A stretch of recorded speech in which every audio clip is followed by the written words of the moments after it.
The first requirement to start any business is to gain knowledge about the business, and mini importation is no exception. My name is Charles Ekene. I am importer of women clothes at Onitsha Main Market. I am about 6 years old in importation business. I started cloth importation in 2016 after I quit my teaching job and have been successful. In this video, I will outline 4 killer mistakes any importer must avoid to be successful. Mistake number 1. Not maintaining a line of business. In other words, becoming a jack of all trades. I've seen unsuccessful importers who are not maintaining a line of business. They import kitchenwares today, then shoes tomorrow, baby kits next tomorrow, car accessories next month, fitness kits, pants and bra, biscuits, etc. When you do things like this, you set yourself up for disaster.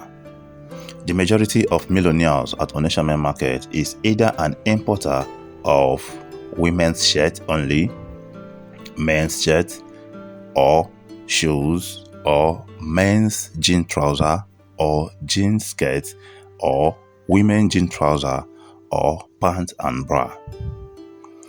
By so doing, they become masters in their fields of importation. Mistake number 2. Buying through unverified agents and suppliers. Whether you accept it or not, there are scammers everywhere. Be careful when you buy from e-commerce websites like Alibaba, 1688, etc. because there are plenty of scammers there. Oversmart importers have lost money because they want to import via e-commerce websites. It is always recommended to import via a verified supplier or agent, even while buying from e-commerce websites. For example, this is the contact of a verified supplier of women's clothes.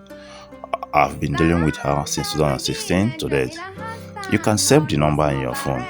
Chat her via WhatsApp or WeChat to send you the samples of available clothes.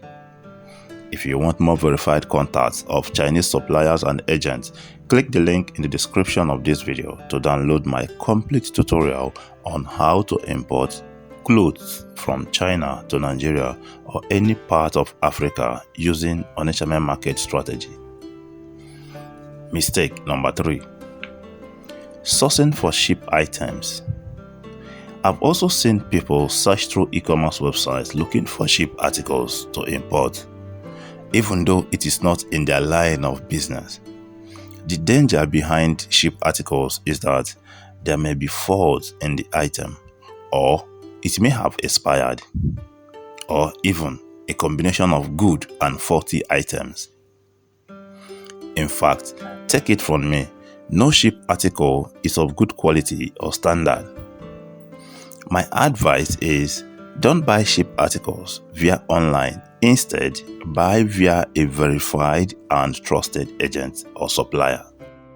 Mistake number 4. Always shipping your goods through air cargo instead of sea cargo. I understand how joyous it can be when receiving your imported goods from China. But it is not about joy, it is about profit and gains. Don't spend half or more than half of your profit on shipment. Instead, use sea freight and maximize your profit and gain.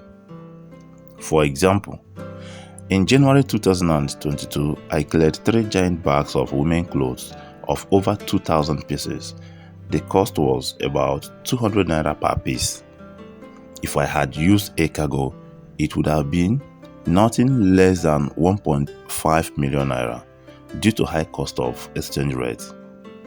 Please don't be intimidated by the amount of money I used in clearing my goods. You can start small. In conclusion, when you avoid the above listed mistakes, your money will grow in multiple folds. To get my complete video tutorial on importation business, click the link in the description of this video. Finally, thank you for watching. Make sure to subscribe, like and share this video. If you have any question or suggestion for me, drop them in the comment section of this video. I'll be happy to receive them. See you soon.